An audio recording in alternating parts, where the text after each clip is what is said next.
पाहू शकता तुम्ही इथे छान अशी आपली मुगाची डाळ घालून केलेली शेपूची भाजी तयार आहे। आता ही भाजी मी कशा पद्धतीमध्ये बनवली आहे ते आपण पाहूयात। त्याआधी चॅनलवर नवीन असतील त्यांनी चॅनलला सबस्क्राईब करायला विसरू नका आणि व्हिडिओ पूर्ण बघा, स्किप करू नका। चला तर मग आता आपण रेसिपीला सुरुवात करूया।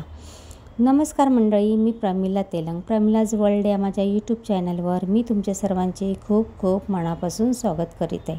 पाहू शकता तुम्ही इथे शेपूची एक जोडी घेतलेली आहे आणि ती स्वच्छ अशी निवडून घेतलेली आहे आणि 3 ते 4 पाण्याने स्वच्छ धुवून घेतलेली आहे। पावसाचे दिवस आहेत त्यामुळे मिठाच्या पाण्यामध्ये पालेभाज्या धुवून घ्या, म्हणजे त्यावर जे काही कीटक असतील ते मरून जातील। पाहू शकता तुम्ही इथे मी एका टोपलीमध्ये भाजी निथळायला ठेवलेली आहे। आता आपण जोडून ती बारीक अशी कट करून घेऊया। त्याआधी बघा इथे अर्धा तास मी मुगाची डाळ भिजत घातली होती। मुगाची डाळ अर्धा तास ती कशी नरम असते ना, लवकर भिजल्या जाते। आणि पाहू शकता तुम्ही इथे अशी जोडून घ्यायची आपण भाजी आणि छान अशी बारीक चिरून घ्यायची। तर आपण भाजीला जर देठ कोवळे असतील ना तर आपण देठ घ्यायचे आणि जर निब्बर असतील ना देठ तर मग ते नाही घ्यायचे। तर आपण इथे बघा आधी पहिले अशी बारीक अशी शेपू कट करून घेऊया आणि आपण ना देठ पण घेणार आहोत, कारण या भाजीचे देठ आहेत ना एकदम कोवळे आहेत।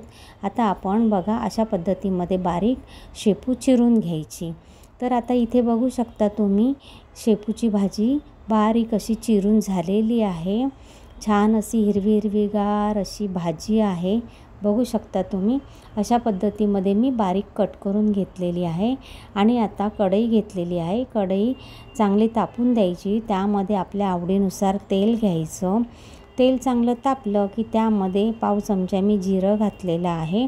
जिरं छान असं तडतडायला लागलं का चिमूटभर असा हिंग फोडणीला घातलेला आहे। हिंगाची फोडणी जरूर द्या, म्हणजे कसं छान चव लागते हिंगामुळे सुद्धा आणि पोटाला आपल्या बाधत नाही। बघू शकता आपलं इथे ना जिरं छान तडतडलं। 2 हिरव्या मिरच्या बारीक कट करून टाकलेल्या आहेत आणि एक मोठा कांदा बारीक चिरून घेतला, तो सुद्धा तेलामध्ये छान असा परतून घ्यायचा। तेलात कांदा परतून झाला की त्यामध्ये चेचून घेतलेला लसूण घेतलेला आहे। 7 ते 8 पाकळ्या मी लसणाच्या चेचून घेतलेल्या आहेत, ते सुद्धा आपण तेलामध्ये छान असं परतून घ्यायचा लसणाचा कच्चेपणा जाईपर्यंत। आणि इथे मी अर्धा टोमॅटो घेतला आहे। टोमॅटो तुम्हाला आवडत असेल तर तुम्ही घ्या, नसेल आवडत तर तुम्ही स्किप करू शकता। टोमॅटो, कांदा, मिरची छान अशी परतून झाली का आपण त्यामध्ये ना काही सुके मसाले घालणार आहोत। हळद, काश्मीरी पावडर, लाल तिखट आणि हा मसाल्याच्या डब्यातला चमचा आहे त्याच्यामुळे कसं छोटा चमचा आहे ना, तर थोडेच मसाले घेतले, पाव चमचा।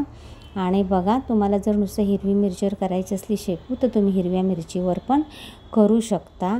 मसाले आता छान असे कांद्यामध्ये मिक्स करून घ्यायचे। मग त्यामध्ये आपण घालणार आहोत भिजवलेली मुगाची डाळ। आता भिजवलेली मुगाची डाळ आपण शेपूच्या भाजीत घालणार आहोत ना, त्यामुळे आपण काही इथे ओल्या नारळाचा वापर करणार नाही आहोत किंवा शेंगदाण्याचा कूट पण वापरणार नाही आहोत। तुम्हाला जर गरगटं बनवायचं असेल तर मग तुम्ही शेंगदाण्याचा कूट त्यामध्ये घालू शकता। मुगाची डाळ घातली ना आपण शेपूच्या भाजीमध्ये तर मग आपल्याला काही शेंगदाण्याचा कूट वगैरे घालायची गरज पडत नाही। छान अशी बारीक चिरून घेतलेली शेपू मसाल्यांमध्ये घातली, त्यानंतर त्यावरती चवीनुसार मीठ घातलेलं आहे। छान भाजी बघा किती हिरवी हिरवीगार दिसते नाही का। छान अशी भाजी आता मिक्स करून झालेली आहे मसाल्यांमध्ये, डाळीमध्ये। 2 मिनिट त्यावरती आपण झाकण ठेवायचं, म्हणजे कसं पालेभाजी आहे ना तर त्याला थोडं पाणी सुटतं, त्या पाण्यामध्येच आपल्याला 2 ते 3 मिनिट भाजी छान शिजून घ्यायची आहे। इथे 2 ते 3 मिनिट झालेले आहे। वाव, बघू शकता तुम्ही छान अशी इथे आपली भाजी पण तयार झालेली आहे, बघू शकता। आणि कसं आहे ना, डाळ जास्त शिजवायची नाही, थोडी जर ना म्हणजे अशी 75% शिजवायची, जास्त शिजवायची नाही। म्हणजे कसं ज्यावेळेला आपण भाजी खातो त्यावेळेला डाळ आपल्या दाताखाली आली ना की ती खायला खूप सुरेख लागते। बघू शकता आपली इथे भाजी झालेली आहे। आता आपण एका प्लेटमध्ये काढून घेऊया। कशी वाटली तुम्हाला शेपूची भाजीची रेसिपी ते नक्की कमेंटमध्ये सांगा। आवडल्यास लाईक करायला विसरू नका। धन्यवाद।